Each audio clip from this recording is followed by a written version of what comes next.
Hello, thank you for joining me. I'm just going for a walk along the Trent Mersey Canal, about 6 miles south of Derby.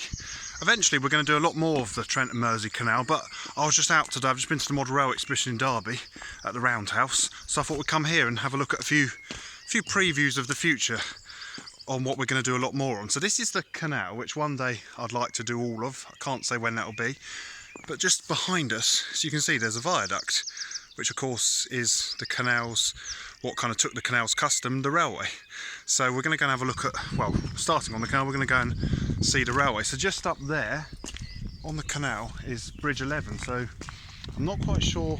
So, well, the River Trent's not that far, so I suppose Bridge 1 must be a few miles that way or so.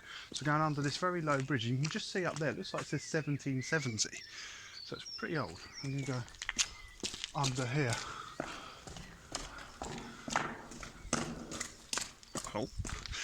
So we just come under the bridge. So that's Bridge 11. Now this bridge here, this is 11A.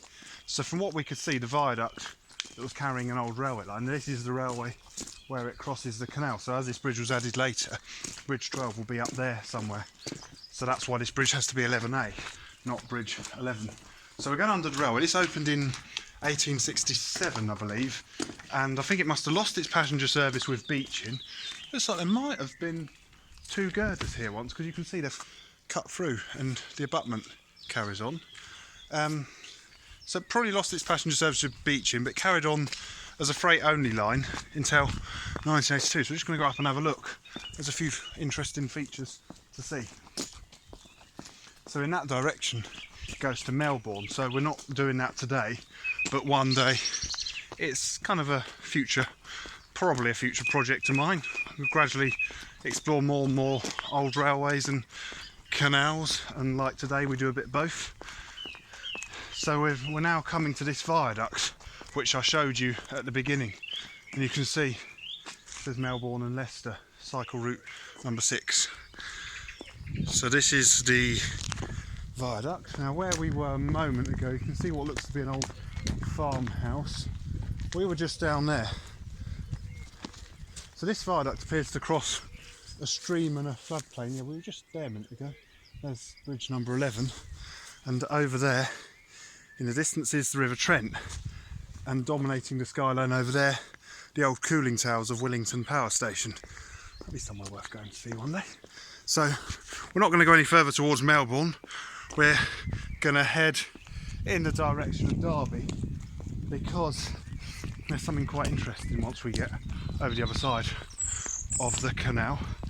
Not far from here, talking about this being a freight only line, well, there's another freight only line which we're not actually going to today. There's an old piece of rail there in use as a fence post. There's a freight only line that runs from Willington across to sort of near East Midlands Parkway station. So it's not open to passenger trains, but I've done it twice on steam charter trains.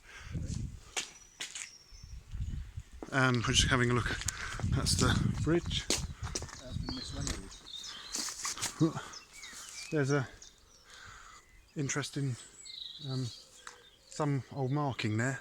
So it would have been 11A. Yeah, my friend just pointed that out to me. Maybe it's Bridge 10 on the railway. So yeah, we're just crossing the canal. So there's Bridge 11 again. So we're on Bridge 11A for the canal, but possibly Bridge 10 for the railway. Maybe if you know, you can come and tell me. There's loads of flies everywhere, which are a bit annoying. Now we're coming to this rather nice looking bridge. There's also pylons, so I can hear the buzzing sound of the pylons. And it's these woodlands up here that is the thing I really wanted to show you, or it's what I came to look for today. And I just thought, well, we might as well include a bit of canal and a bit of railway. Well, it's a railway subject we're going to look at. I thought I'll show you a bit of the trackbed, show you the canals, show how closely they all followed each other. So as I said, it's about 6 miles that way to Derby, but about a quarter of a mile that way we join the freight only line. And just show you, it was a railway line. There's a bit of points here, so goods trains would have rumbled over them. Now where we're standing here, this is the apex of a triangle, so trains could turn that way towards Nottingham or carry straight on towards Derby. So we're coming into a triangle, and the north side of the triangle still carries goods trains and the occasional charter train. Maybe some passenger trains use it if they're diverted when engineering work is going on. So as we come up to here, it's something in these woods I want to show you that's quite exciting. Something of the railway's past. So we're going to, in a minute, I think the actual track probably ran along there. We've deviated off slightly, kind of going into the triangle, but there would have been railways there. So the trackbed then carries on in that direction. We're now going to veer off the trackbed and we're going to go into these woods, because into these woods, in the middle of this triangle, was once a railway engine shed. Well, I say once, maybe there still is. Let's have a look. But in later times, this was used as a training ground for the Home Guard, believe it or not. They used to blow things up in here. I think this is possibly the way. I know it's somewhere through here.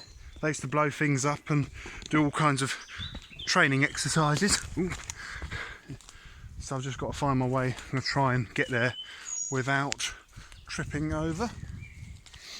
Not sure where my friend is. He's probably disappeared.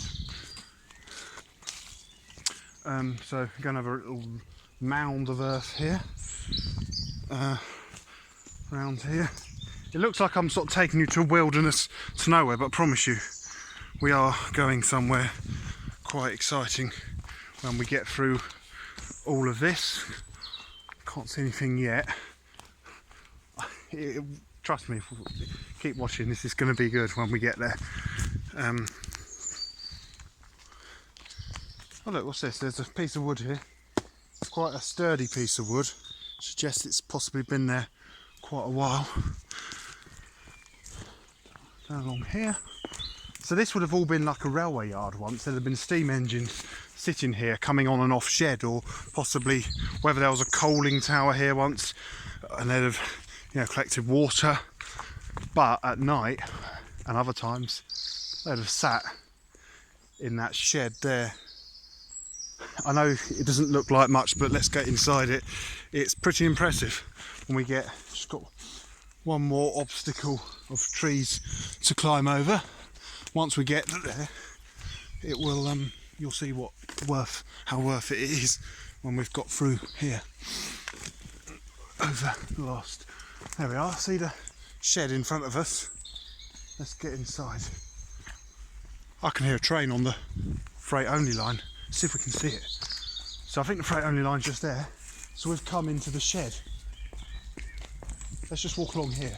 We're lucky, we might see the train pass. So these are the old inspection pits. We'll look at them in a minute. Let's just see what we can see. Sounds like the train's pretty close. I can't see it, it's annoying. But it is. You can tell there's definitely a railway line there, even if we can't see it, and it's certainly a goods train. Shame it's so overgrown. So that's where the freight only line is. So we are in the old engine shed now. What a shame we can't see the train, but shows you what's here. So these are the old inspection pits. So you can imagine steam engines sitting here. You could have walked underneath them, they'd have inspected them. So it's a two-road shed and there's various offices. Possibly they could carry out some work on them. Let's just have a little look, see what's round here. You should be able to hear me now the goods trains pass. There's a little room here. See the old, what are they called, crittle windows? What's out here? So this is the edge of the shed. So the freight only line's behind that fence. Oh, tank there, look, that must have been, well, that was like a water tank. It's fallen down. It's pretty sort of amazing place. Very strange with all the ivy hanging down. A little room here just full of rubbish and graffiti. Fascinating place. So if anyone's got any pictures of this when it still was in use, please, post a link to them. I'd love to see them. Love to see what this place did once look like. It's really quite impressive. These are strange as well. If anyone knows more about them, there's these two little rooms here, which up there's like another platform. If I go around the back, I might be able to show you. So just walking on beside this pit now. I'm going to try my best not to fall in it. We go over or under this. Under we go. Ooh. So we come out here. That's round the back. There's another room there. I'll have a look at that in a minute. So as I said, there was those two really sort of low rooms. Above them is this room here. Really strange. I wonder what this pit was for. If you know, comment and tell me, please. So as we make our way through the ivy forest, there's one more room to see. Not a lot going on.